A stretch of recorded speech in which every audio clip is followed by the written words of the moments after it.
Hi. Hey, everybody. Hello. Welcome to the next episode of Authortubers React.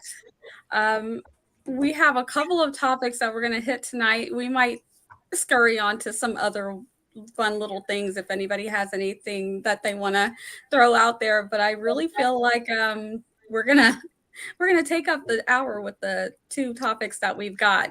So tonight we're going to be talking about the AI takeover. Is it not?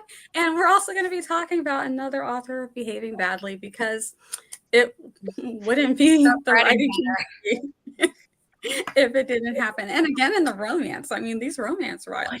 Wow. Messy. It's so messy. Me a bad name. Romance is so messy. As messy as the books. Oh my gosh, I love it though. I'm like, I think these are my people. I'm like, I think this is where I'm meant to be. I just want to join romance communities just so I can say I was there when someone. Right? You want to be a romance reader so that you can be there for the scandals, but you don't want to become a romance writer. Yeah, I don't. Your own scandal. Yeah, I don't want to be part of it. No. I just want to be back eating the popcorn. Yeah. Exactly. Okay, good. I was like, were you really wishing for a scandal? Like, it's gonna happen, Zara. It's like it's inevitable. So if it's going to happen, we know this. Yeah, I want to be in the fence. I want to be like the romance author in the fence, like looking up, like, oh, it's like that's not good, doing good. That's what's happening now. Yeah, that'll be me. So we're gonna do some quick intros. These are our co-hosts for Authortubers React. We don't have any guests this week, but that's okay. And Charlie's not feeling well, so we do hope that Charliee feels better. And will join us again next month. We're gonna swing it around. Let's go backwards around and start with Esther, one of our new co-hosts, and swing it back to me. Go ahead. Hi, it's Esther Marie Andujar. I am struggling. But yeah, I'm here. I'm one of the co-hosts. I am Puerto Rican. I write. I just the links, the channel, you know the deal. Barrett. Hi. I am not dead. My family has been telling you that I've been dead for months, but I am in fact not.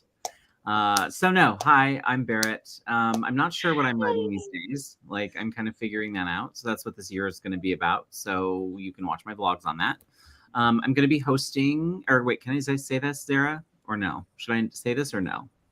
You can, but given we don't know the date, there's not really. I was just going to say in early Barrett hosted the cover reveal / author interview / pre-order launch of Inimitable Books' first title earlier this month, and he will be doing it again in March, but that date is, we don't know. But basically, anytime I can get Barrett to interview one of my authors, that's happening. And more about that was said when I introduce myself. And I get to do it from Tampa because Ricky and I will be in Tampa, so I might even be getting a little time with Lisa Daily while I'm there. So there will be lots of fun little things happening in the Authortube set. So I'm glad to see everybody. I've missed you all. Sorry, I've been working. This whole 9 to 5 thing is really not fun.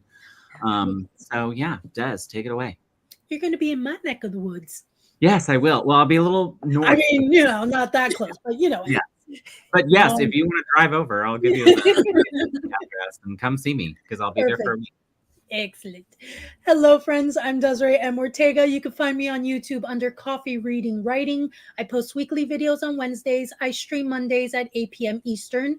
And you can find me on social media under Desiree M. Ortega. And that's about it. Yeah. My name is Zara Hoffman. I'm the self-published author of 7 books, a young adult paranormal romance trilogy, a new adult sci-fi romance trilogy, a standalone young adult dystopian romance, and the founder, one half of the Writish podcast, my bad. Sorry, Kelly, who is now Ink Study in the chat. Kelly, Wright, and I do a podcast called Writish, where we talk about all things writing related, from Shiny New Idea through publishing and marketing, regardless of whether you are on the self-indie or traditional publishing path. And episodes come out on Thursdays at noon. We are in our 4th season. Our last episode was with an award-winning filmmaker, and that was a lot of fun. So be sure to check that one out. And I am the founder of Inimitable Books, a small publishing company dedicated to uplifting marginalized voices without pigeonholing authors into writing about their trauma. The first book, Legionnaire, is up for pre-order. I'll pop a link in the chat. It'll say it's from Nia because I have StreamYard admin privileges from her. Thank you. So a link to the publisher website will be there, and then you'll be able to find this book. And you can also add Kelly's book, which is coming out later this year as well, on Book Hype, which is my favorite Goodreads alternative, or on Goodreads. So all of that will be linked. Never heard of Book Hype.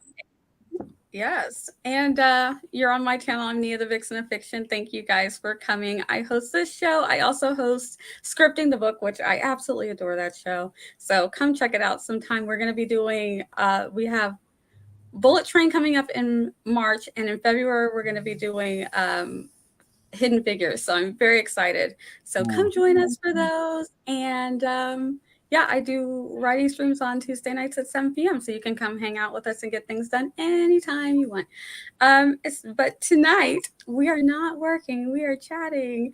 And after having like the flu that would not go away all week last week, I'm just so happy to be talking and hanging out with everybody, and you can see me on camera. We were waiting for your your family to step out and tell us all you were dead. I know. I was like, what a week. I'm like, nothing better happened to me, because everybody was like, what happened to her, really? I'm like, 2 years later, we hear back she's fine.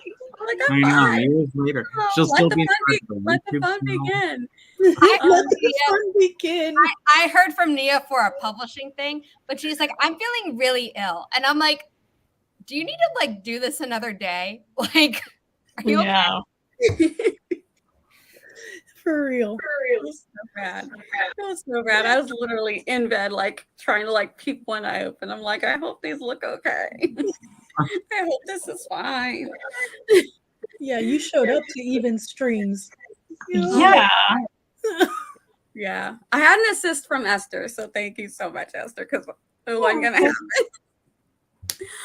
So what do we want to tackle first? Do we want to tackle AI or authors behaving badly? Let's unbury the berry. Let's dig it up. Yeah. Yeah. Yeah. Also, I mean, we keep making jokes about like, oh, I'm not dead, and it's a good segue. There we go.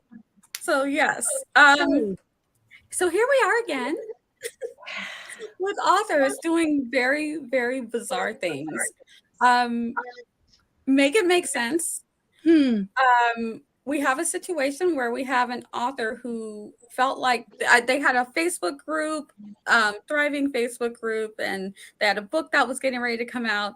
And then they have their daughter put out a message that they have unalived themselves because of bullying. So a little bit of a trigger for those, but we're not going to hammer too hard on those. But so that was the situation. And the community that they were in was kind of like in shock. People were upset. People were upset at people that they thought had done the bullying. So one of the people who considered herself a friend of Susan Meachen's was on the back of bully. Yeah, she was devastated herself and then bullied by people blaming her for bullying Susan to this point. And I do feel bad if someone is having a mental health situation where they need help, please get help. But this ain't it. It spiraled, and yeah, it just got worse as the 2 years continues. I guess you guys started it started like the author was going to take a break from writing and from the community and the business, and then very quickly turn into those news. He died. And that's like yikes. Yeah, So Des, you want to talk about some of the things that were going on? Because I know you had some deets. Yeah, so sadly, within the group, once it was found out, they I'm echoing. They really went all out and got together to help fund the funeral for the family. So they gave money. No. Yeah. Yeah. It. Yes. And they put together an anthology that ironically was supposed to be an anti-bullying anthology, but it's about bad boy bully romance. So it's called Bully King Oh, Anthology. Oh, messy. So there was that just may have been a bit poor taste, I would say. And just a little. And then as if that wasn't enough, she didn't just go into hiding in the dark for the 2 years. She does come back, but in another persona as another author within the group. So there's a lot going on and there is a lot to unpack because unfortunately it wasn't just left there. There was just more opportunities for the truth to come out, and instead they dug deeper and deeper, letting the community believe that this was still the case of what happened. Yeah. They even ran sales because they were going to take all the books out. So if they wanted the books of this author that wasn't in the world anymore, it was this is the time, because if you don't get them now, you're not going to get them ever. Yeah, that was the other thing. The daughter, we're not sure if it was the daughter, was putting out there that, my mother has passed and this is, please understand and thank you for your support. By the way, pre-order this book. This was the last book she put out as a gift for my wedding, for my marriage. And the pre-order link down below. That was pushed a lot within the group as well. Oh, Jess. That's true, Jess. Yeah. If you listen to her books, most of them are 18-year-old women with men. Yeah. Oh, interesting. Oh. That's This is so making more sense. weird. Let me ask Zara as a publishing professional. So as far as marketing goes, is it a good marketing plan for authors to play dead as like a boost for book sales? I kind of feel like that would be the end of the line. I feel like you already have to be famous for people to care. Yeah. And then if you're playing dead, don't get caught. Like I'm sorry. Like, because once people find out it's a scam, people are gonna be mad. Which is what's interesting because she comes back like, oops, so this is what happened. It was my family, but I hope to come back to writing, so let the fun begin. Yeah, but then people find out when she comes back, she's coming back and then she's using one of the names of someone who's been in the group the whole time. Also, I'm not advocating for this as a marketing scheme. I want to make that clear. My answer was part serious, mostly sarcastic. Yeah. I'm looking up the covers now that Jess said that. So now I'm like, Yes. I was about to look at them too, but oh, she's not wrong. Yeah. Very unfortunate. Good. Yeah. That is really. Oh, okay, so if I may, this was Please. what her daughter wrote the daughter wrote on the mother's account. Sorry, thought everyone on this page knew my mom passed away. Dead people don't post on social media. That I'm just like, oh, okay. And they then don't? Again, and then they just go on again to then eventually promote the book. But I was just like, that was interesting to point out. Yeah. And then those covers are not unfortunate. They were decisions. Yeah. This was her comeback from Susan Meachen. I debated on how to do this a million times and still not sure if it's right or not. There's going to be tons of questions and a lot of people leaving the group, I guess. But my family did what they thought was best for me. Yeah. This is like it's the ending. Let the fun begin, though. What fun were you thinking? The funny thing is, like, someone in the comments on that post were like, "So, do you want us to be like, welcome back?" Yeah.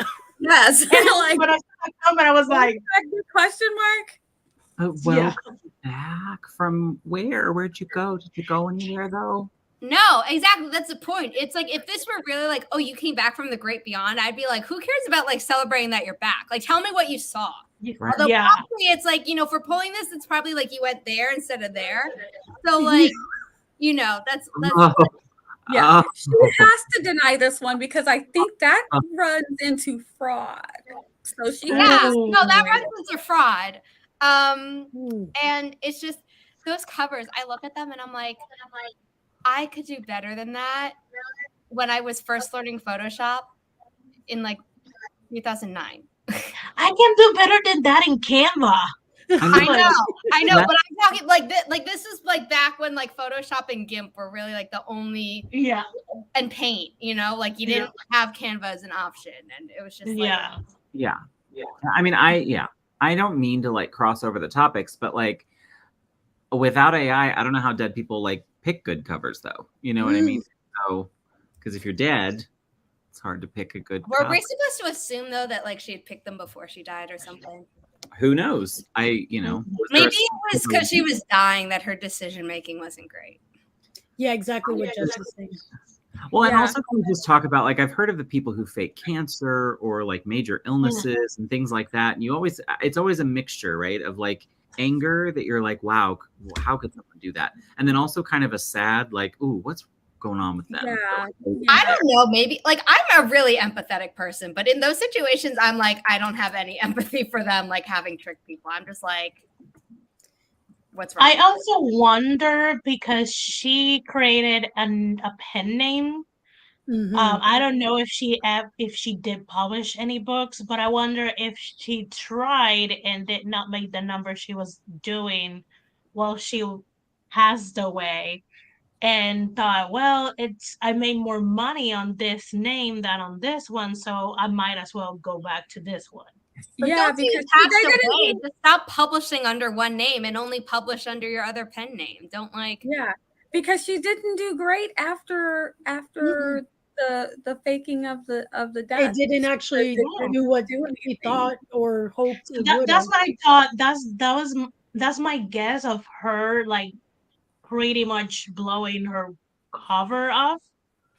Like, why would you come back out this horrendous situation you put yourself? Because we ain't buying that your kid did that. Yeah. And on top of that, we're not buying that you as an adult are not taking responsibility for what your kid did, that if you really said your kid did it. It's just, to me, it's kind of like, they're like, we have to try to capitalize on this. Yeah, Richard's right there. Yeah. And the thing is, like, you have to think, for example, so someone commented about within the group that they needed help about the group growing, but they couldn't continue running it. Her pen name, TN Steele, wrote in and said, I'll take it. I will overhaul it in hopes that it pleases you and Susan. She even just said that like about herself. Yes. Susan, yes, that's not okay. What is happening? That's you doing that. Like, if you need to step away from social media, I'm like, please do, but don't pretend and then you're still there. Like, she was still there. The whole thing is mind-boggling. But the fact that she stayed in the group chatting under another name is just like.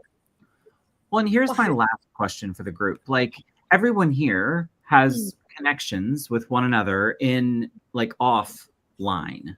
So like, did this woman have no connections in real life? Like, because that's the other part is I'm like, was there no one who was like, oh, wow, she died. I really feel like I should get, like, for instance, if anyone on the screen died.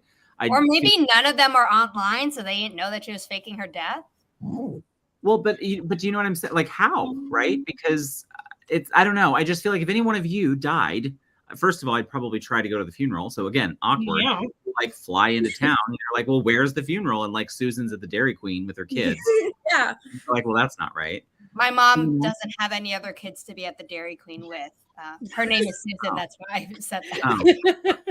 But like that's my thing is I was just like, did no one in her real life because here you can't. I just don't know how you separate your life so much that like your persona, your author persona never bleeds into your real life. Where someone at work's like, hey, I was picking up your book and saw you're dead. That's weird. Yeah, that part. Yeah. I saw you got better. Yeah. Well, you're alive, so you're looking good.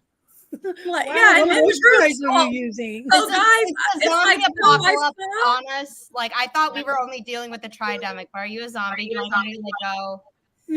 Right. Yeah, and there was nobody to be like, hey guys, so I saw Susan at the Dairy Queen. You know what I mean? Like right. there was not that person. It's wild to me, Wait, someone did fake their own death to see who could turn up at their funeral. Really? Oh, wow. First of all, funerals are as expensive as weddings nowadays. So I ain't got time for real. You all just need to show up at the Dairy Queen. That's about all I can afford. But Jess says this crap we pulled in reflecting, that's true. Like this you should have dealt with when you were a teenager, I feel like. Not a full-on grown lady. I wonder if there was a part of her that was wondering what people would say. I mean, I don't know, because I can't really wrap my head around the whole thing. But it's such a delicate matter, period, for you to be a part of and to let people think. It wasn't just like, oops, you got sick. No, it's serious what you put out there, and I was going to say implied, but you didn't imply. You flat out said this is what happened to you.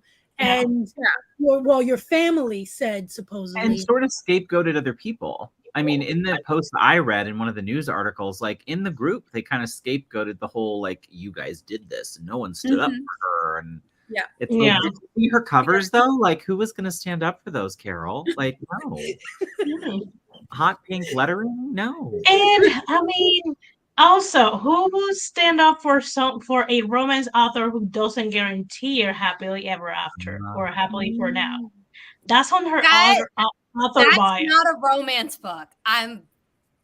That's on her author bio. Like she writes romances, and happily ever afters are never guaranteed. And I'm like, then it's not a romance. That's not a romance. You can't call it that genre. You could say it has a romantic plot. It can have romantic subplot, whatever, but it's not a romance genre book. Like it I'm has to have my imaginary money on the money. Yeah. Because if she is classifying her books as romance and she's not, is that a bigger crime than telling people you're not alive anymore? Like, one is a legal crime because she got money from it. The other is a crime against the largest reader base of fiction and genre expectation. I didn't know that. I didn't know that the Susan Meachen one was also a pen name. Oh, yeah, possibly. Huh?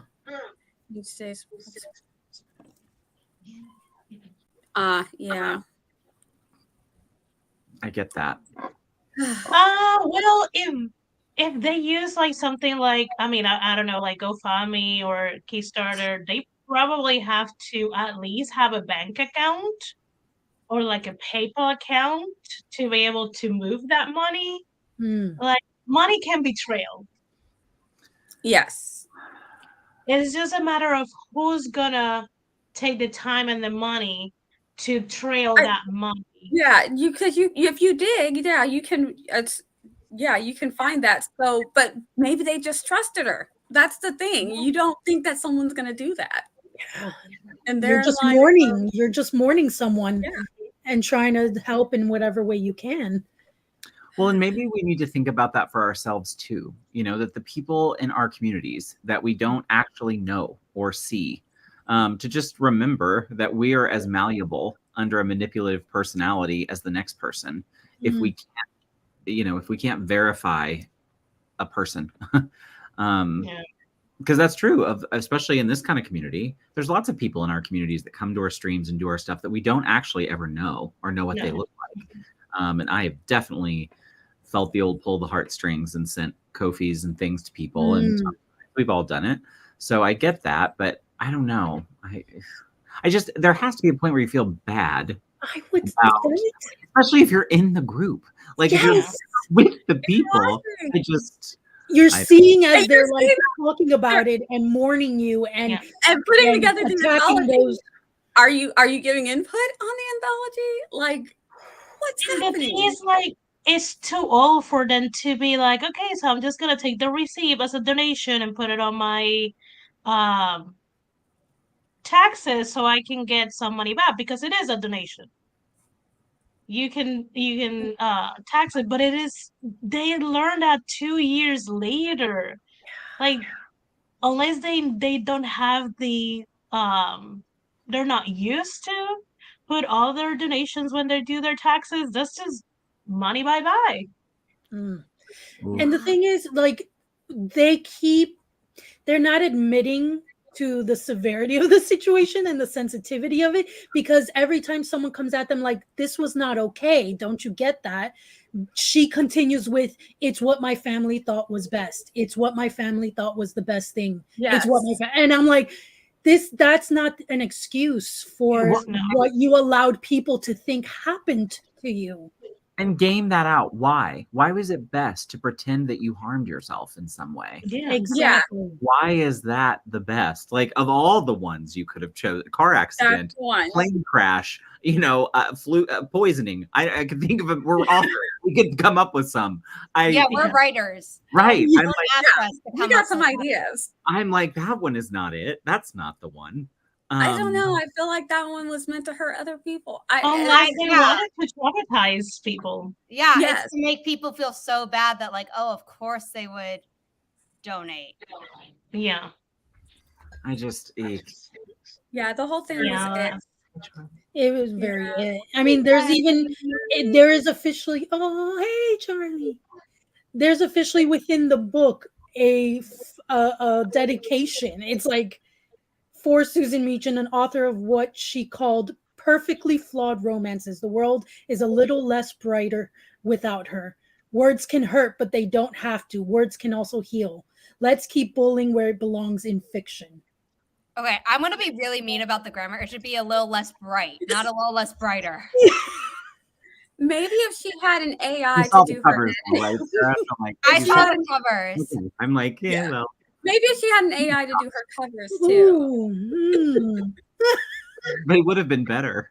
They would have, honestly, because it would be stealing from professional artists.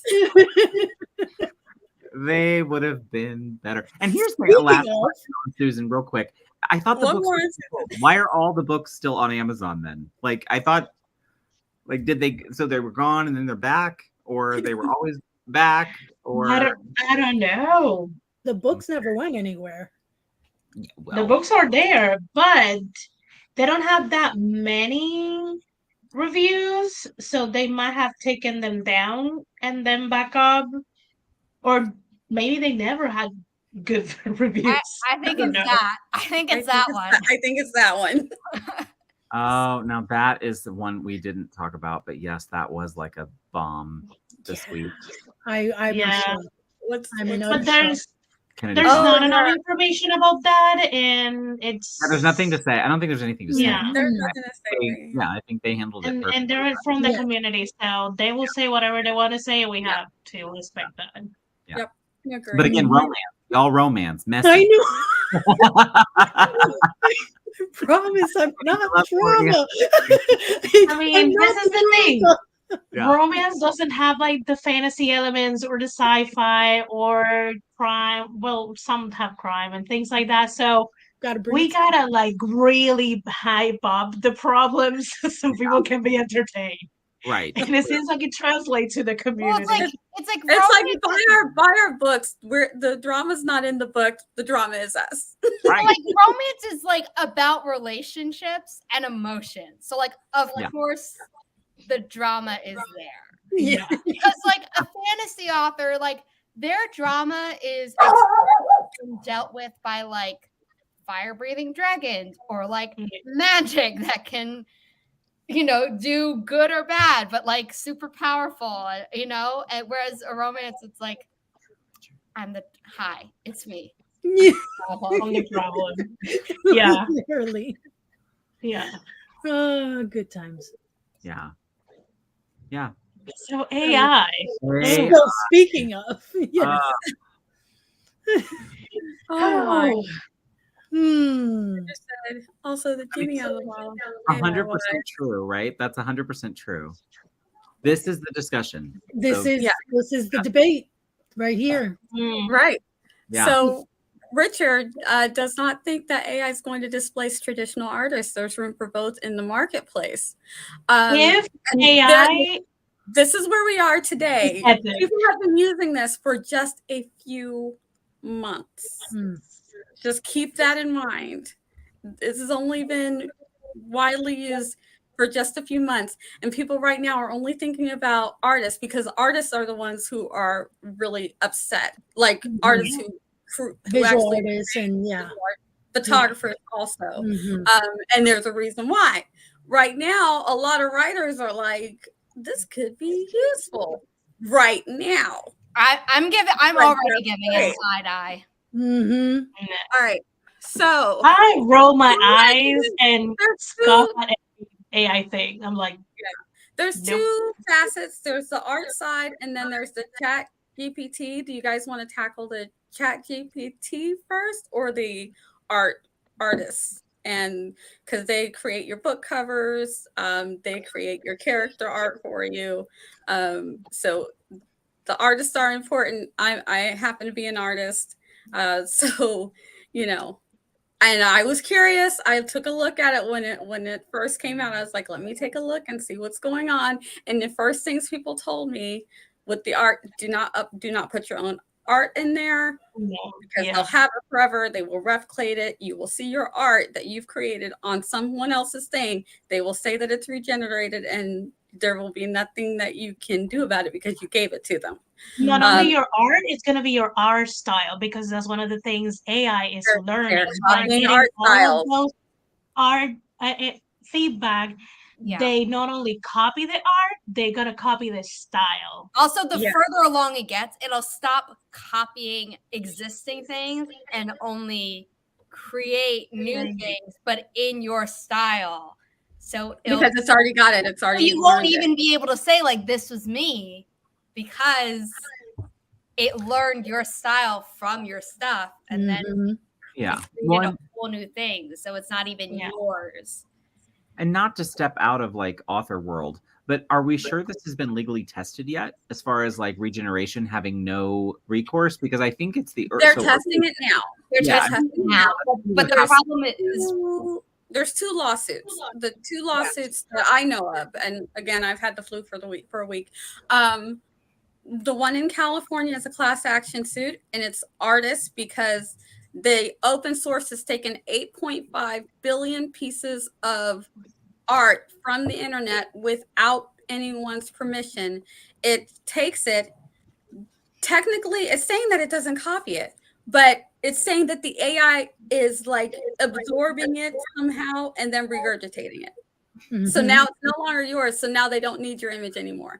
The same thing. But so technically, it's like it's like the AI is learning how to do this, and then it's taking your style to do new things, which is technically what every artist goes through when they learn something. They start copying who they're learning until they get their own style. The problem is like the AI never's gonna evolve into a new style. It can't. It's not made that way. Yeah, it's just using yours, and then it's using someone else's, and then it's using someone else's to make this thing. It's not ever actually creating its own thing. So the artists have a lawsuit.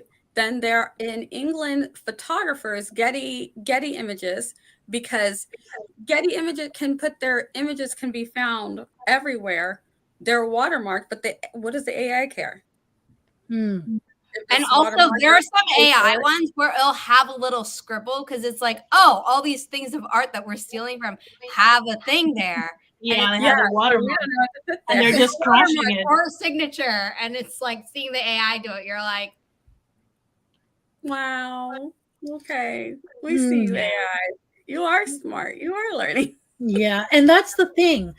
For example, what Richard is saying, like as some freelance writers are saying, they want to embrace it. But by embracing it, you realize you are going to feed it and it's going to continue learning. So right now, it may not feel like a threat or threatening in any way to your art or your skill set. But as it learns, as it's already done it so well in just a matter of months, give it another year, less than a year, honestly. And you have to ask yourself, are you going to be okay as a freelance writer if companies don't feel like they need to pay you anymore because AI can do it? You don't. They're probably going to, at some point, like if it keeps going, they'll stop paying, a lot of marketing teams. And then, at that point, they can also just use like AI systems to automate it as well. So it's people just aren't going to be.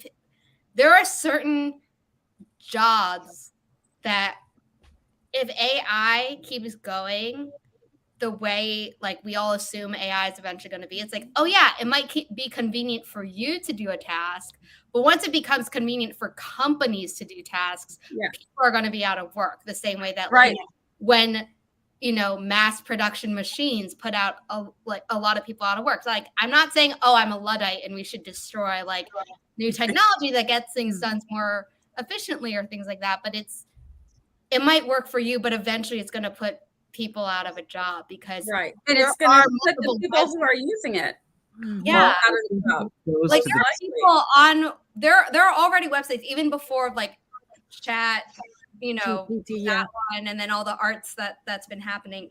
I've been getting ads for ones where it's like, oh, we'll write your sales copy or we'll do this, that, or the other. And I don't do them because I don't like them, but like I'll do like a free demo and they'll do it. And I was like, yeah, this could very quickly, like maybe in like 2 years or something, become good enough that people just use it. And, so it can be good at what it's doing. That doesn't mean it's good for everyone. Yeah, here's the thing. If there's a company who hires Des and they're like, Des, this is what we need to do. Write an article about this. And then someone says, well, let me put those same things that I just told Des to do. Let me put those into a prompt. And then they look at them and they're like, these are comparable. We're paying her X dollars. This was basically free from the AI. We don't need Des anymore. I mean, Des could use it also. Des could be like, click, type in that thing. She's helping it get better and smarter.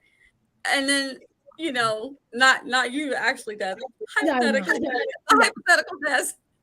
But then the company's like, what do we need to pay the freelancer anymore? Yeah.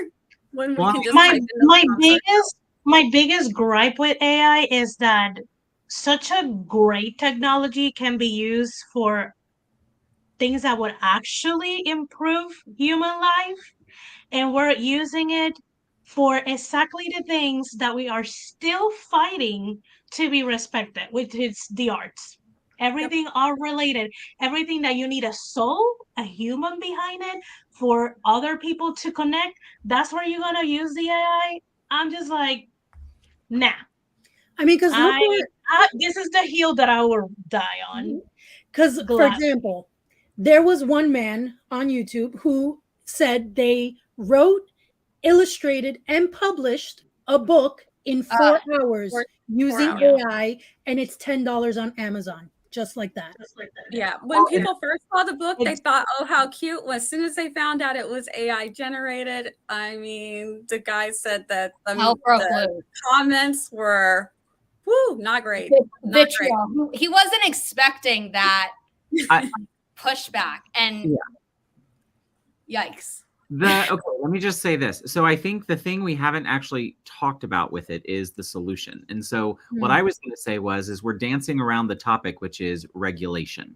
So Yes. I think and again, Richard's going to hate that word, but that is the core of that's the crux of the issue. How do you regulate it? Because as I've said before, I think capitalism is great if it has guardrails, if there's rules, things that have to you can't, there are limits to what it can do.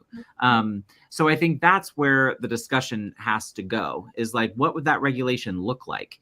And I guess to the Luddite stuff before, because I get that, and especially with the talk about like ebooks replacing books, and were they right, and was that phony? Well, I mean, let me just say this: books are losing a whole lot of value, and that's on ebooks on Amazon. I hate to tell you, but that is why. So it's not like it destroyed it, but it's definitely not hurt in a lot of ways. So I think we can't just like sweeping statements of like, oh, well, they were wrong about all of that. Well, I don't think they were. I think there were parts of it that were right. And I think there are parts of it that were wrong. I don't think all of that was Amazon. I think some of it was subscription, for example. I think subscription reading has hurt authors as much as anything else, right? Yeah. So this is just a new. It didn't make it go extinct, right? But it brought a lot of, certain things have become extinct because of a new technology. Like, okay, maybe I'm wrong, but like, I don't know anyone who still uses a library, like not like those cards that you had to punch or whatever that my mom will sometimes talk to me about. Like when she would go to the library, she'd have a card with like all those like certain things punched down. She had to put in some machine to like find the book that she was writing was using for her dissertation or something. And like, obviously typewriters still exist and some people love them for like the vintage vibe and things like that. But, most people use a laptop now. Like, even in my family, it's very rare for someone to have a desktop computer. And my family is half boomers, so like things move out and sometimes it's great. But when the thing that's being moved out are people's livelihoods, not, or their intellectual property. So like, okay, let's say that AI art never eradicates traditional art because it always needs something to steal from. Okay, but a company like a book publisher, as we saw in a case where they're like, oh, we didn't know that this was created with AI, but like we already did the cover, so we're not gonna redo it and pay someone. We're not gonna waste money and redo it. Someone didn't get paid for that, or multiple someones didn't get paid for that, however many things were composited in that AI. And when you have writing, you're going to have, like we were talking about, like you can have an entire article that's just written, which means a freelancer wouldn't be hired because a company could just be like, give me an article about blank. And Des tried this. It wasn't just crap either. Like, I literally asked I asked for two things. I asked for an article on the beauty industry, and it instantly formatted a full article that was very well written, honestly. And then I asked it to give me a vampire romance description. Yes. And Esther called it basic. I was like, very generic. Also probably New York Times bestseller because it hit every single popular thing that you need. It's basic now. And it was instant. It was, and the more we use it, the better it's going to get. And the fact that it can source information for free from anything, anywhere that it can get it from, it can just use it for. Even if they licensed it, though, that money isn't going to the artists that the AI drew from. Right. Yeah. So, like, fine, they paid someone, but they're not paying the actual creators. Yeah. Work is getting ripped off by the AI. Yeah, there was one artist and she has a very distinct art style. And she said, look at this. This is literally my art. Well, the artist, the single cover? Yeah. Oh my goodness. Oh, that really, when I saw that, I'm like, that is legit. They did comparison like Harvard. each other, and it's just like a And it's because you literally can a copy copy. it. When one of the prompts that you can put in is in the style of, you can put in Michelangelo or any artist, Da Vinci. You can put in any artist that you want, and it'll be in their style. And you could just, if you just wanted artwork in the style of Barrett Laurie, they'll just pop up something that Barrett did, but they won't say it's Barrett's. They regurgitated it in a way that it's now theirs. And you're looking at it, and you're like, but that's not theirs. They didn't do that. So I don't know what's going to happen with the lawsuit because they break it. They piecemeal it together so much. There was one girl, I was watching one person's video, and there's a lady who saw what was distinctly her leg, I believe, and it's because she had surgery on the leg, and it was the surgery.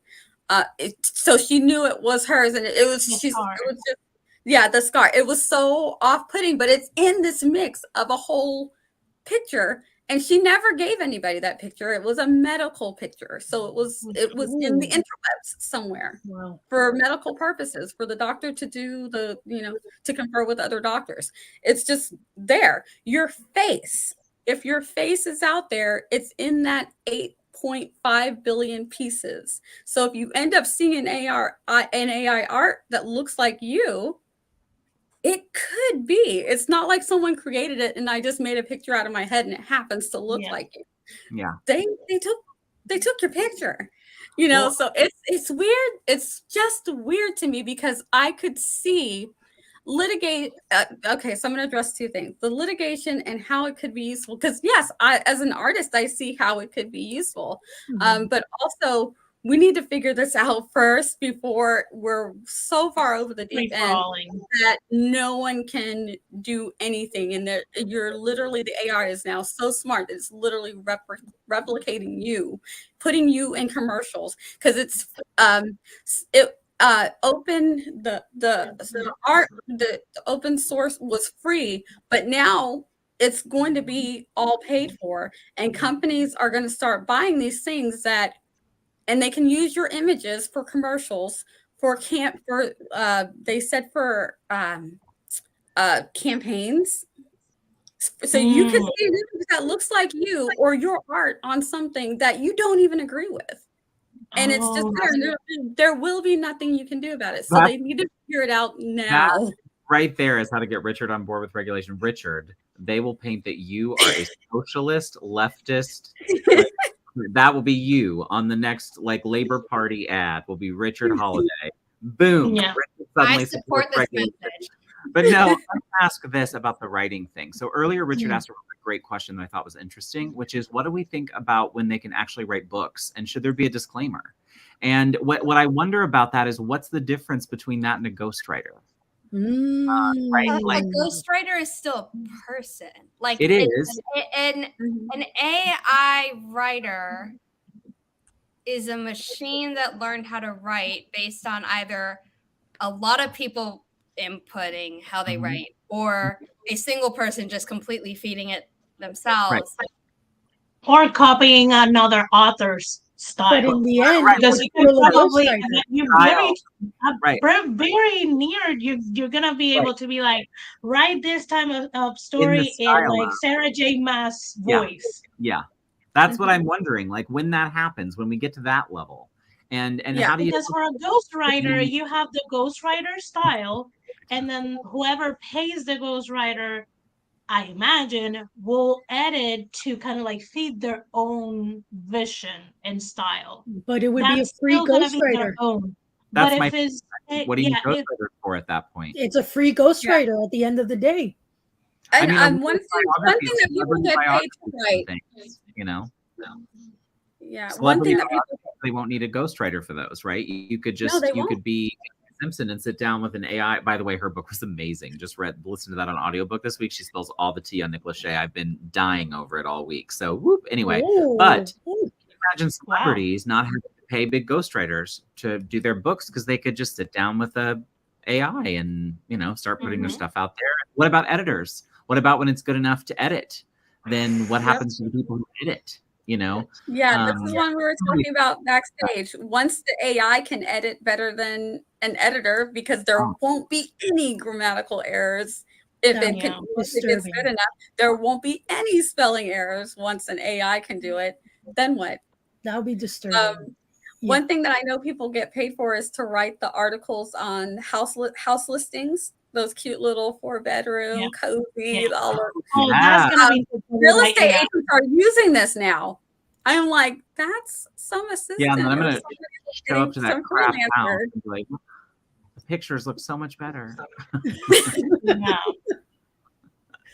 Look, if they want to like invent an AI that somehow always takes an amazing photo of like real stuff, cool. But like when you start doing AI of photos, I'm like, what is real? Yeah. So I don't know how far will it go. That's the thing. It's like right now it doesn't seem threatening in any way. You're lucky you have me, Kelly. Yeah, that's awesome. It's just again, why we're using it for something that we're already struggling to get respect when we can. I mean, and I did saw someone in Twitter giving the answer like, it's easier to teach AI art because there's a plethora of sources than to teach AI how to do a surgery or do all this kind of like medical techie. Like it's more complex to teach AI, which already says enough about what people think about the arts. Yeah. Which I'm like, to a lot of people who are like, I'm like, well, go a week without like music, without any TV, movies, books, and like, no, don't see any pictures, don't take any pictures, don't see any art, and see how miserable you will be. Yeah. And it's so funny to me that people who enough? Sorry, go ahead. Sorry. I was going to say that it's funny that the people who are mostly for it are the people who can't do it or can't do it well. So they're like, woohoo, now I have access to this thing. I know how to punch in words. So now I can punch in words and have this great, fantastical, landscape with my angelic looking girl with the oversized boobies and teeny voice, because that's apparently that's a problem with it right now, is that it's definitely just becoming a little too inappropriate with how it's portraying women or female bodies. Yep. Someone said that it ruined like their childhood pictures because they put in pictures of them as a child. They wanted to see some cute little angelic thing, and it didn't do that. It did something else, and they were like, "Oh, I was a child. Yeah. Why?" So yeah, it's not perfect yet, but again, as you feed it. See, that's what I would love for AI to do, Richard. Just do the mundane stuff, do my taxes correctly, do my filing, like do the boring thing, especially a thing that costs ridiculous amount of money for things that with time I could learn.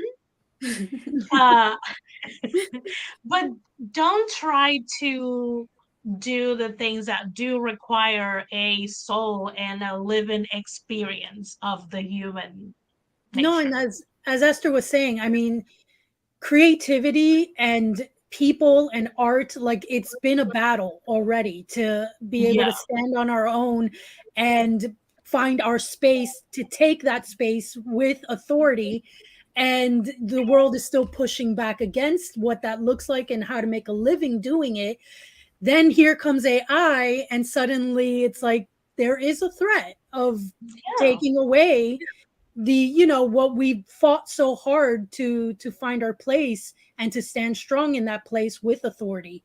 And that's not a good thing, I think, at the end. And anybody who thinks it's not going to be a problem, look at this guy sold a lot of copies of this little children's book that he wrote. a I lot mean, it of doesn't people. have good reviews. I checked. It doesn't have good Well, reviews. he got review. But He did get review got the bombed money. after the fact. He got review bombed though after the fact. Yeah, Before, absolutely after, because before people were like, "Oh, this is oh, this is cute. What? Yeah, they sure are. I saw it as it was like going down, and some people are like, "What?" The pictures were like consistent, like the rubbers were like different every page. The story was like the story per se was kind of like dry. Those were like before he got bomb reviewed. Like some people I are like, this is not, are you sure you did this? And then people learn that it took them 4 hours. I think the place it's going to be the most interesting, and this could just be because I'm bitter because I had to write 2 theses, but I think when you get into academia and you get into master's programs or PhD programs, just because it's dry writing already, when those start writing that, then that's problematic because how do you know who's writing what, and how do you check that, because you can't put it through Turnitin, or what was that thing I used to put it in a machine at work, but anyway, I can't remember what it's called. The plagiarism thing. It's a plagiarism thing. How do they now like Grammarly and other websites do it also? So that's what I'm saying, like what does that look like, in the future? And then I think as that goes on, then you have other things, for example, journal scholarly journals and things, same thing. I mean, are we going to have people that are in the hallowed halls of Harvard using Chat GPT or whatever it's called to write their articles? I don't know, maybe. I don't know. And where's the line? Is it still yours? If AI writes it and then I go back and edit it and fix it a little, is it still mine? And wow, I mean, if I can write a book in 4 hours, what have I talking about doing a year to learn adult? Send me the GPT, Des. I'll be published in a week. If I'm not dead. Yeah. So, well, you'll come back in 2 years, though. My family thinks is best. Yeah, I don't know that there's any way to go back and retroactively compensate all the people whose images have been used, whose photographs have been used. If you see your face on something one day, just know, honestly, that cat was out of the bag with Google Images. I mean, do you know what I mean? 20 years ago, when Google started putting images of everything up, that was over then when that battle was lost. So from then on, it's just slippery slope.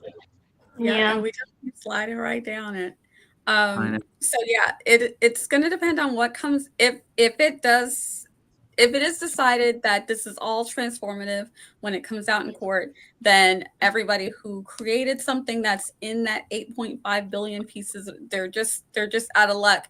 But I don't know if there's something that will be able to be done moving forward, where I don't know, do we now have to put at the bottom of our artwork, not for use for AI? If AI, I don't think AI is going to respect that, but like I've seen people on Instagram who will share made with AI, and then I always feel weird, like, because they'll just suggest. So a lot of what Instagram's like search pages, and normally I'm just like, I want to go directly to someone's profile. Like, I don't want to have to scroll until I find them, or like go through all the stories until I find the profile.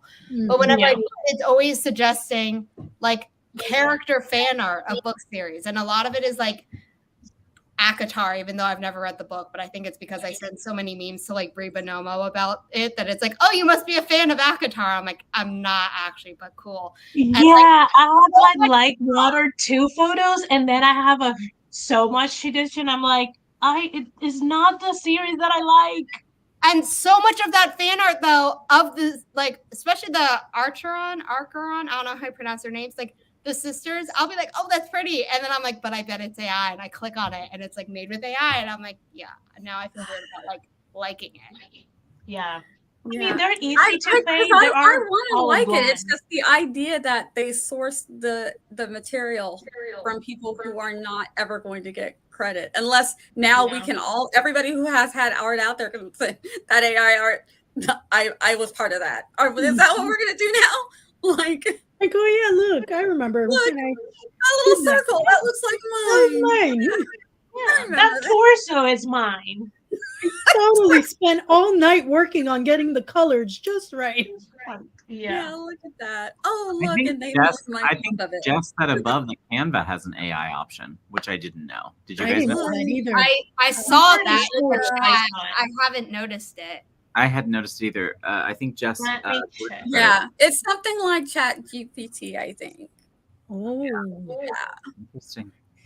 Yeah, so Well, here we go. Here we I go. mean, And it's here. I isn't going to put anyone out of business, change the No landscape. It will if you freelance for a company who Yeah. decides It will. to use you anymore. Yeah, the businesses are not going to need to pay It's for a already freelancer. doing that for some real estate agents who are not hiring freelancers to write their Yeah. articles anymore. Yeah, Because they can it's do it going to put themselves. people out of business. That's the nature of how it works. That's how it's how it's been in most industries. It's why people complain about computers and machinery taking over their jobs. It is what happens. There will still be people hanging around, but and especially right now, it's kind of popular. It's kind of cool because everybody's playing with it, and the more everybody plays with it, the better. It's just the better and better it's going to get. So right now, if you put out something and it's like I made this thing with AI art, it's going to just get a lot of looks. Everybody wants to know. Everybody wants to see. So right now, it's even that much more popular. As things pan out, what's going to happen, I don't know. But is it going to be like how Amazon, kind of just puts everything out of business, and now that's the source that you have to go to? Our art is going to be like, you know what, screw it. I'm just going to go back to my little studio and just paint for fun because, I mean, I do think there's truth to what Gwen has said because, at least, okay, so my day job now is a place where we resell things, including art, lots and lots of art. So what I have learned from people buying the art on the walls is this, that it is about a connection. So it is about someone feeling a connection to a piece and usually having something they love about the creator. So like if someone's into sketching, then they're going to look for the few local artists from the university who do that and give us their pieces to sell, right? Mm-hmm. So it's that kind of, there will be part of that, right? And then there will be the people who are like looking for home goods art and are just like, yeah, I'll take that one. It's AI, cool. So it's a mixed bag. The thing is, will they know it's AI? Because at the moment, people are creating, if you want to call it that, using AI and just turning it in and going, here's my art. Right. And they're not even, telling people that it is AI generated. I actually am going to change my whole point on this. I have sucked at art my entire life. So I am now going to get into AI and I am now the best artist in the world. So I'm going to have a whole new YouTube channel and it's just going to be me fake drawing. You are the guy who won the art contest at the fair. Yes. And there's money involved. Yes. And the person who just punched in a few words won that art contest, and all those people who worked really hard on their digital art got nothing. And he got money. He got the money. And Sylvester, you weren't here earlier, but we were discussing the fact that, remember, AI is learning continuously. And the more we feed it, the more we're teaching it how to resemble art that a human would do. And so maybe right now it doesn't feel as threatening, but, it'll eventually get there. It could eventually get there. And people are lazy and people don't want to spend money. So they may find, that they're willing to take the less thoughtful option for something that's a lot more convenient and less money. Yeah. And that's the thing, that corporations are going to be like a lot of, like I said, I think it looks cool. I do art myself, and it's kind of fun to see what the AI will do with your art. But then now your stuff's out there. Anything that I put out there is now out there, and it becomes part of this, big thing that's going to learn and do the art maybe better than me, because now it's enhancing it and adding Picasso to it. I don't know. You know what I mean? So now it's better. Was the AI everyone was doing the superhero pictures? Were those all AI? Is that what that was? Okay. The ones where yeah, there's one, it's an app. where you pay. It was $2, and now that people love it, it's now $8. I mean, you pay for it, and it says we don't keep your image. However, we can use the image that's regenerated by our AI, because we're going to basically suck up your image and give it to our AI. Our AI is going to regurgitate it, and that is ours to use however we want to. In the future, we can sell it. We can do whatever we want. So you just gave your picture away. Yeah. I never did any of those.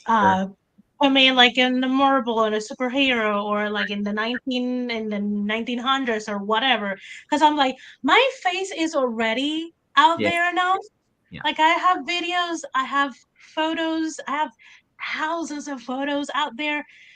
The internet doesn't need my face anymore than it already is there.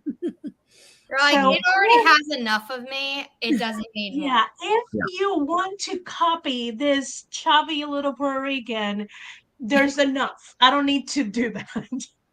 Yeah. So I feel like, I don't know what's going to happen with the writing thing. I do feel like writing does have a soul to it. There's that personality to it when you write something, but it's just a matter of time before you can say, write something in the style of Shakespeare, and it just does. And it's the more it learns and the more it does it, the more it's going to sound like it, or, pick your favorite writer, and it's going to say, write something in their style, and it's going to start sounding like them. And then it's like, then what? Then what with the whole, it doesn't have a soul. The same thing with the art. Right now, people do have soulless eyes, and sometimes you do get the ear that's on top of the head, or 6 fingers. That does happen, but pretty soon that's not going to happen anymore, because it's learning. Among friends.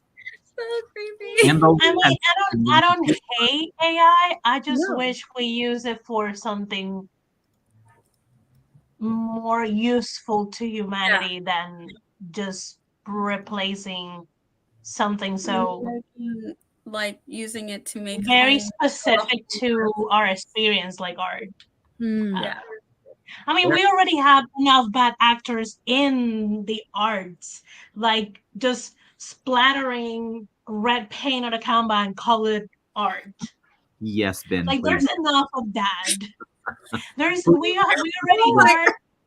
are already fighting with people who can write quicker than us, or who are better writers doing dictation than us. Do we really need to compete with a computer on top of that? Like, come on. There's some things that we should leave for us to experience and go through that journey. And then, honestly, I need an AI for taxes so I can save the same amount of money all these corporations are saving. Like, give me all the loopholes, AI, for taxes. Hello. I want like AI for parenting, right? Like, there are so many people screwing that up. Can we get that fixed? Like, people bringing their kids into the store, snotting everywhere. No. Like, AI all that, fix all that. Fixing diseases, homelessness, and can we get some AI to, create some homes or something for some of these? I mean, printed homes. Someone mentioned 3D printed homes. Yes, 3D printed homes. Yes. I mean, combine AI with 3D printing. Yeah. Skynet will take over the world. Yeah, but I mean, why the arts? Please take the hard jobs so that we can just be creative all day. That would be fabulous. Don't try and take away the creative stuff. Take away the boring stuff that we all have to get through so that we can do. Stuff. I just want to see it. I feel like it's coming. So far it's been short stories and children's books, but the fantasy novel, the romance novel, it's all coming.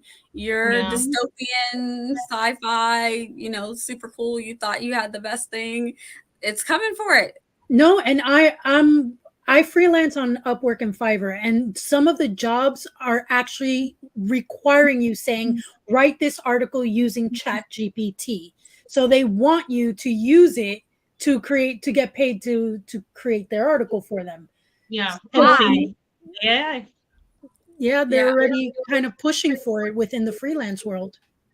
Yeah, I would be for it if there was some way to compensate the people who it's stealing from. Yeah. And to me, if you're taking something without permission, to me that's called stealing. If there was some way, and I just don't see a way. Like I said, there's a class action suit that's going on in California. They're going to try and do something about it, but I feel like at least going forward, if there was an opt-in for this, not an opt-out, an opt-in. You have to opt in, like Mama Maggie was saying, that yes, you can use my photos, you can use my art, it's an opt-in. I guess if you want to use one of the AI apps, you opt in to let your photo be used if it was that way, so that anyone whose images, art, pictures, photographs, anything that they created or done, is now they have given permission for the AI to learn from it, take it, regurgitate it, spit it back out, add it to like 90 other pictures to create something for you to use and then sell. The people who originally created the thing should also be compensated or somehow give permission. But for the 8.5 billion pieces out there that they took that. So if you use it, you're taking it. But it could be a helpful tool if they do the regulations. They say this is where we're at. This is the him and the haw of it. I think it could be a very fun tool, a useful tool. You could use it. I was on, I think, Lisa Daly's, and she was talking about how her husband had a picture and he just wanted to like enhance it up. And I said, well, that's fine. That's his picture. And then you're enhancing it. So on the back end, if we can figure out what happens with all of those images that have been taken, and say, this is where we're at, this is how we're going to move forward. If there's nothing they can do for the 8.5 billion pieces that have already gone, moving forward, this is how we're going to do it. Then, someone like me can take my own art and I can know that it stays mine. I'm not putting it out there for everybody, but I can play with it and, pay, whatever the fee is to use the app to just play with my own stuff and then put it out there for sale or for fun or whatever. So I do think it could be good. It gives me icky feeling right now, one, for that reason, and also when it comes to writing, I don't know how you regulate that, and it's fine until you don't have a job. I guess. Yeah. Until you don't have a job and it's writing better books than the rest than people. It's writing the bestsellers. That's what was that? She's like, go Barrett. No, all I was going to say is it would be interesting if Shannon were sitting here. I would just be asking, how does that impact you as an English teacher? Like when you were teaching students, how would you differentiate that? How would you know who's actually writing their papers for you? And would you be okay knowing that half the class could be not learning a thing and just turning in, because it's already happening. Colleges are having that problem happening right now. And unless it's something really high into a PhD, they can't tell. Well, and that's the thing. And that's not like coming for Shannon. I was just saying, since I know her background, that was where, because she and I had a similar background on that. So I was thinking like, okay, I see that perspective. But I also think Shannon's right too, that, I do think there is some aspects of it that are probably not as terrible as we're making them out to be or how they feel right now. And that it doesn't have to all be, doom and gloom.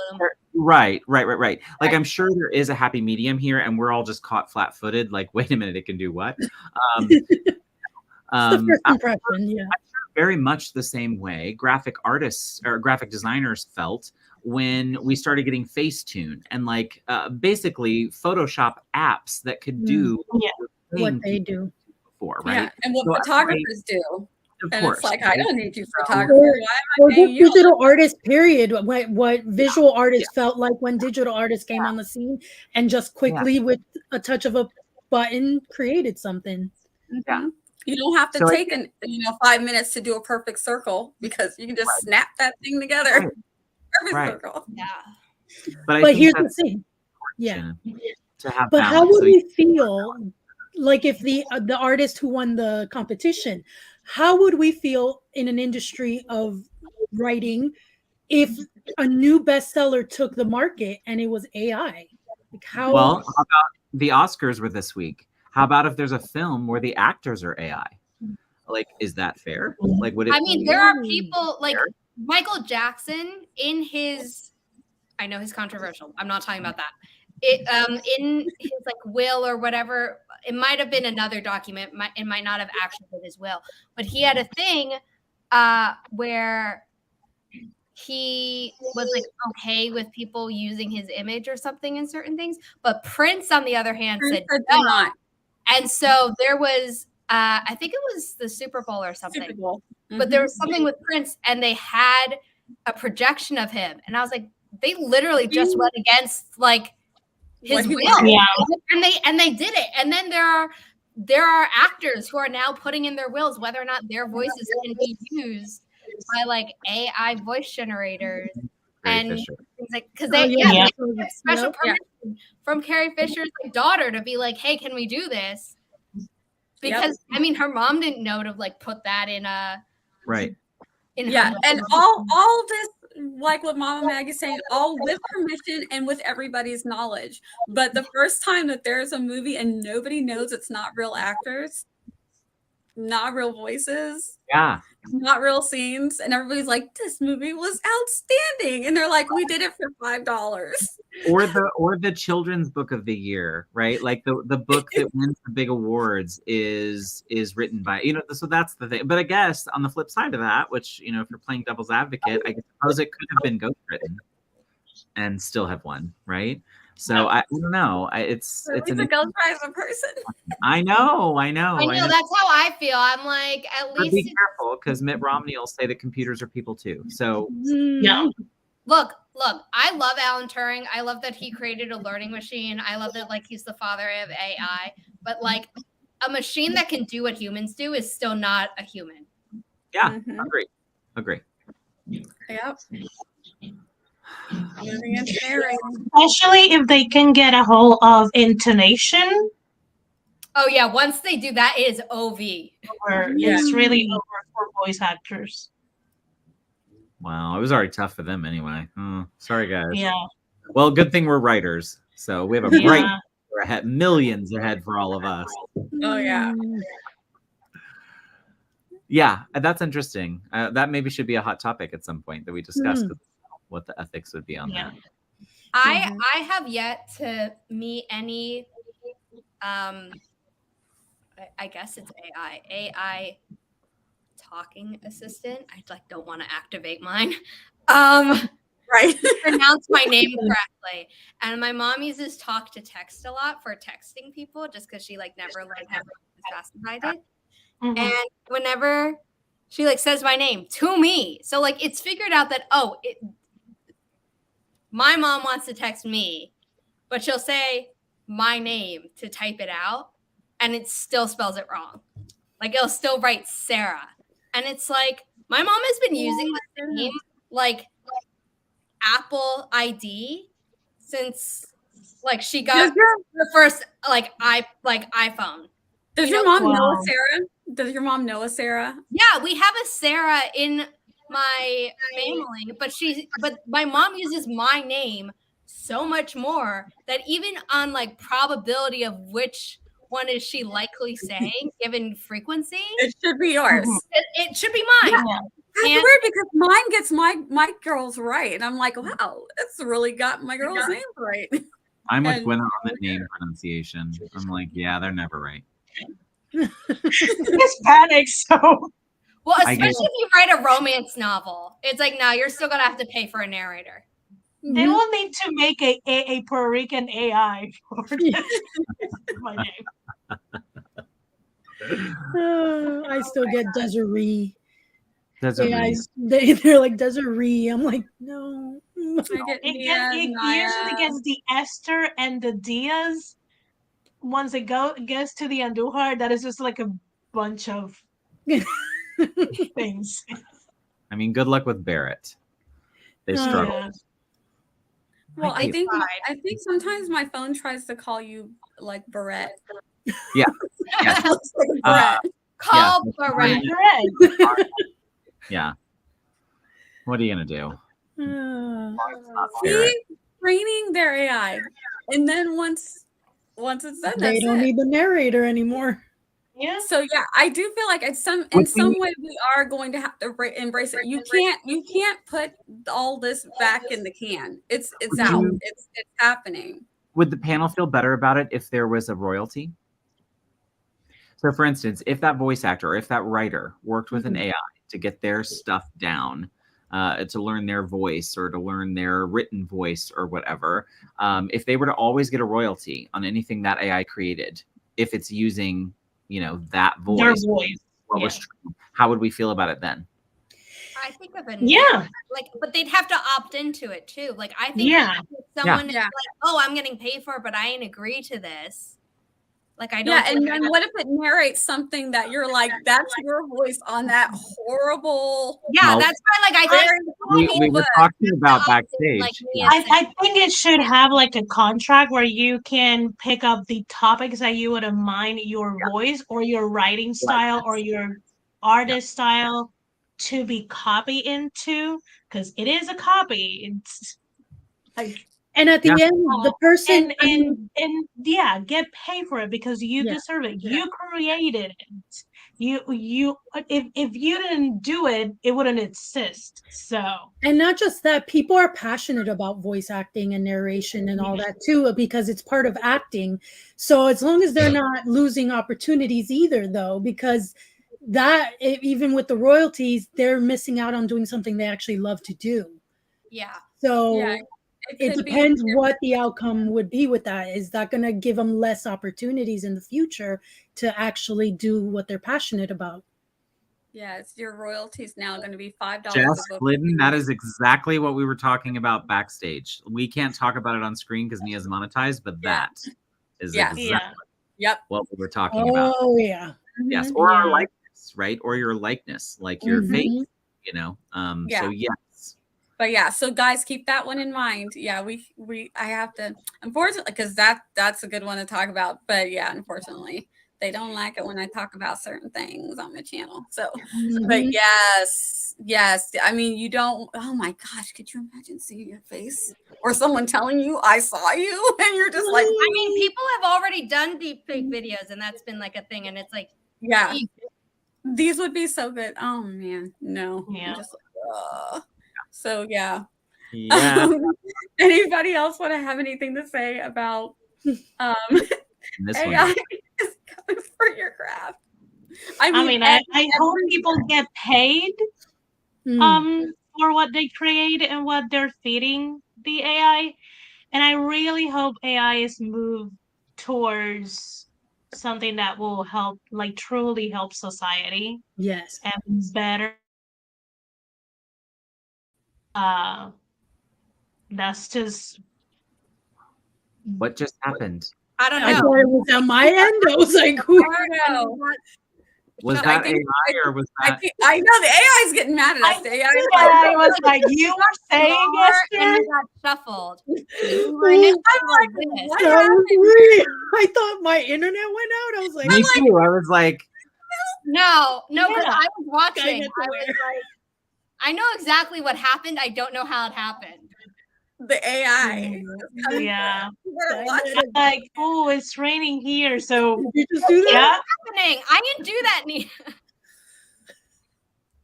I think the AI wants me to go like closer and closer till it can off me. Be like, you want to die on this hill? I think the AI, what the AI has done, do y'all remember MySpace? I got a top 5. So AI has started to top 5 us as hosts. I'm at the bottom. I know. Des and I just keep dropping. Oh no. It's still like that because we're saying it's very talented. We'd like it just to like ask for our permission. Right. Is Nia frozen or is that like a thinking face? Oh yeah. Thinking is frozen. Yep. Nia, are you okay? Are you there? So Nia hasn't been here all night. Surprise, that's her AI. Yeah. Night and do the show. So her AI is computing. And right. Right. I mean, Richard Barrett not only showing his age is our age too, because I Not did my my top age Oh no, we have an extra AI. weekly Nia. of my MySpace. So Yeah, we have an extra Nia backstage. Oh. Oh boy. Yeah.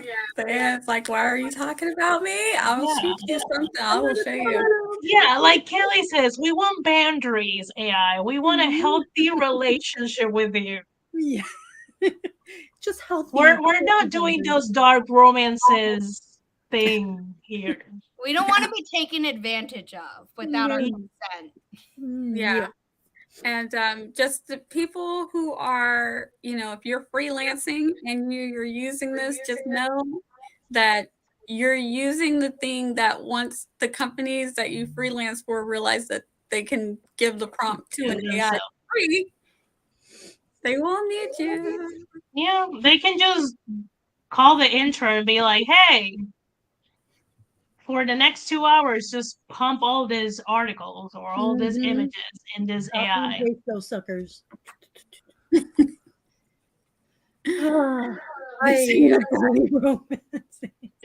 Wow. Bring it back around, Kelly. Kelly brought it back around. Yeah. Yeah. Okay. We will revisit this topic later on, maybe in the year, as things evolve or devolve, and see where people stand. If anything happens with with either the class action lawsuit with the artists or with Getty Images over in England, see if anybody changes their mind. Maybe someone will start using it. Like, nope, this has been great. It's the best thing that ever happened. Don't care. We'll see. We'll see if maybe Shannon will win more people over to her side. We'll see how teachers feel about it when more kids are, using it to write their papers in 1 minute. Yeah. That may be a panel she does for her conference. It's technology. Also, like, if you do that panel or anyone does that panel, like, I think you should also talk about, like, the level. Like, what if AI creates your outline? Or AI compiles all your research, but then you do the actual writing of, like, I'm turning in the paper. That, I think, is a good use of the technology, right? That would be very interesting. Yeah. I think it's a good use of technology, but what if you're a teacher trying to teach people, like, this is how you collect research and this is how you do an outline? And at the very least, someone could be like, well, the way you find research, like, keeps updating, so you should be up with the times of that. Okay, fine. But, like, learning how to organize your own thoughts is something everyone should know how to do. Yes. Oh, the slippery slope. So many directions this could go. I wouldn't mind the research. I don't think it will, with the way that I outline, I think AI will be like, girl, just do you. You're a mess. Yeah. Oh, yeah, marketing. That would be nice as indie authors. Do the marketing. Marketing. But then there's people who do marketing who would like to be paid to do the marketing. True. But the AI would probably, because of the algorithms, the AI would get it perfect because it would target your audience perfectly. Oh, wait. You guys are thinking marketing or copyright? Like what is written for your... it could be both. It could be the full marketing.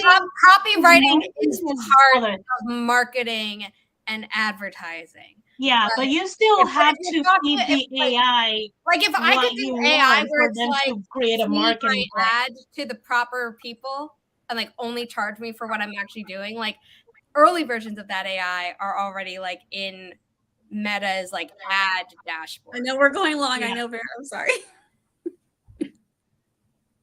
I knew this one was going to take up the full time. Yeah.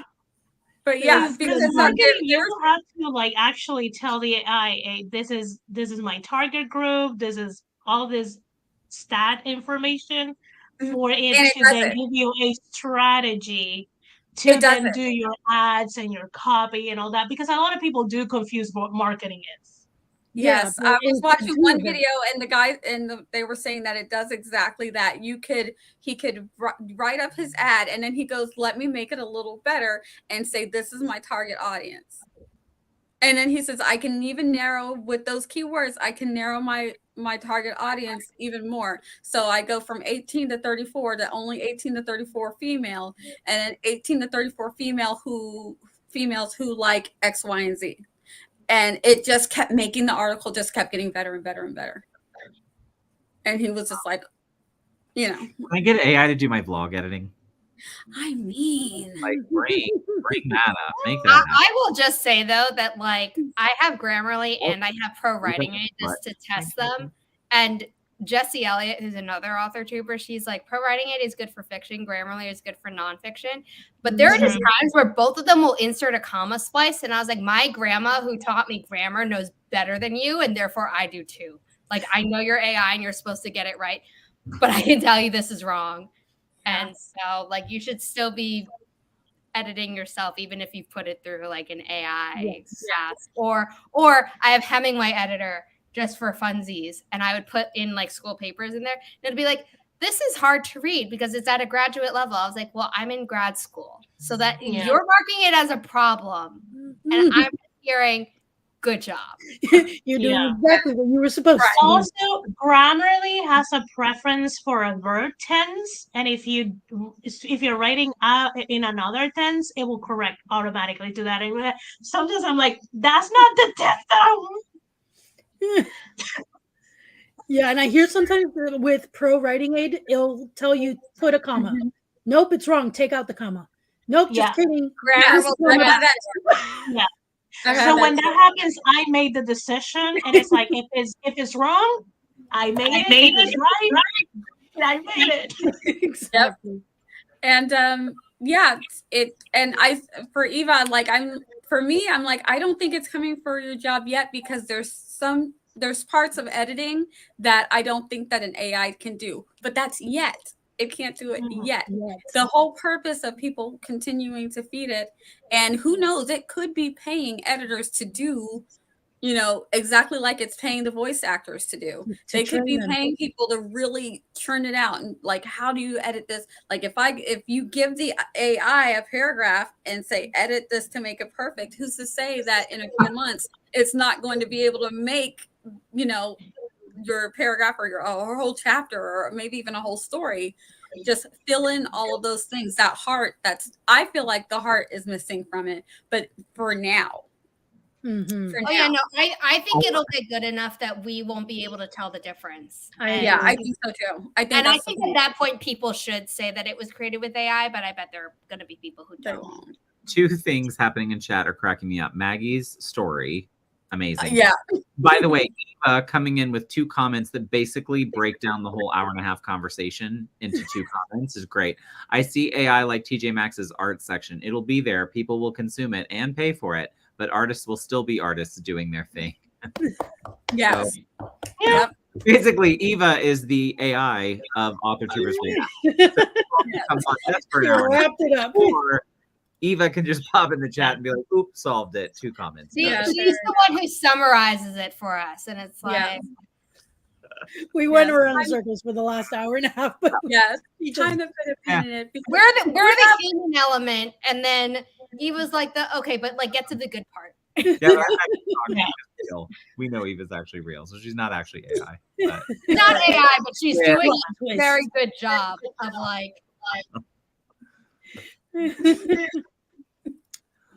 all right, let's go ahead and wrap it up. This was a good one. If we need to readdress it in a few months, we will, if anything develops. How are we going to do this?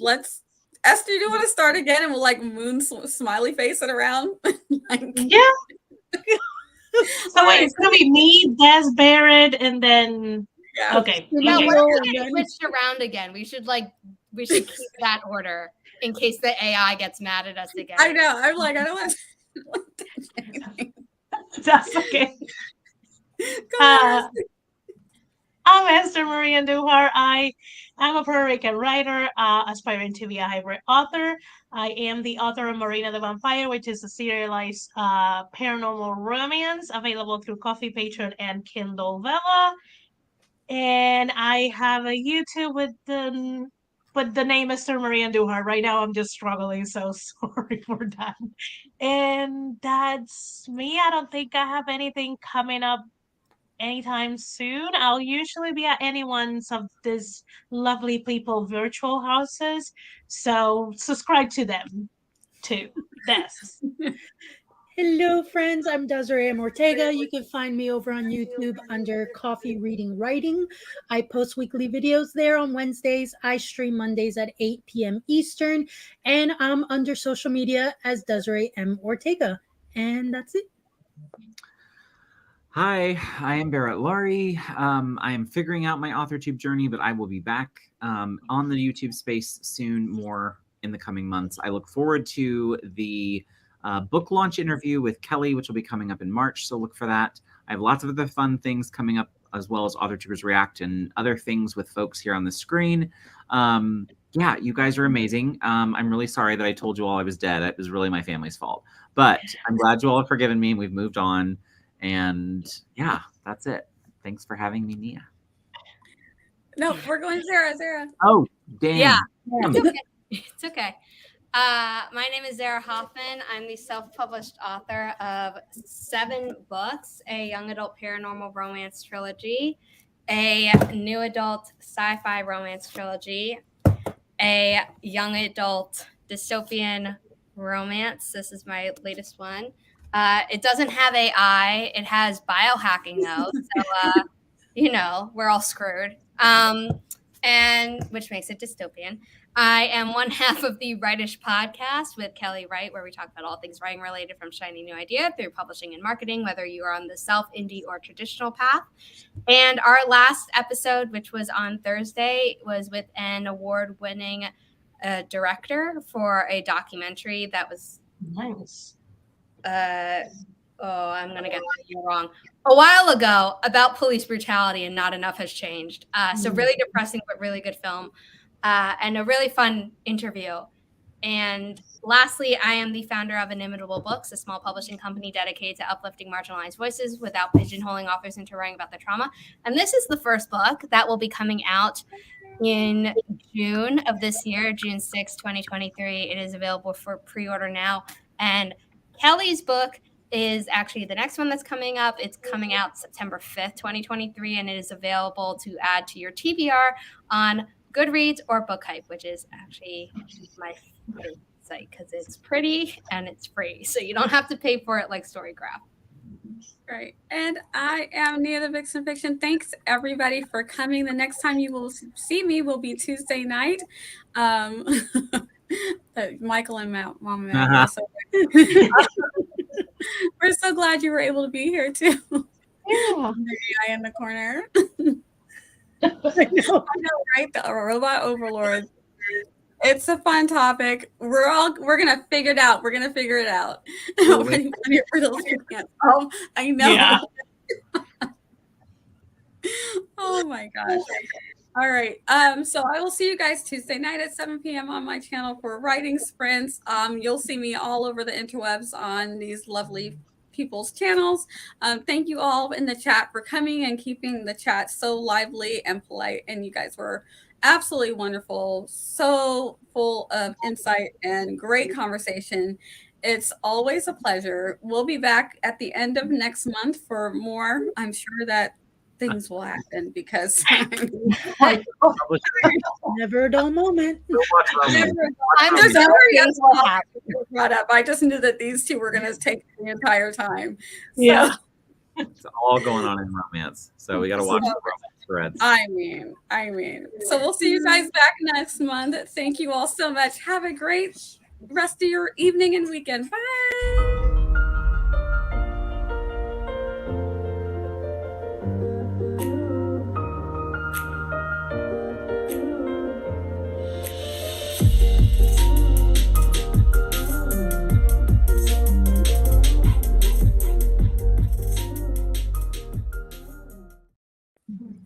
It's a good thing we started with Susan Meachen, or we would have never gotten to it. Why are we still live?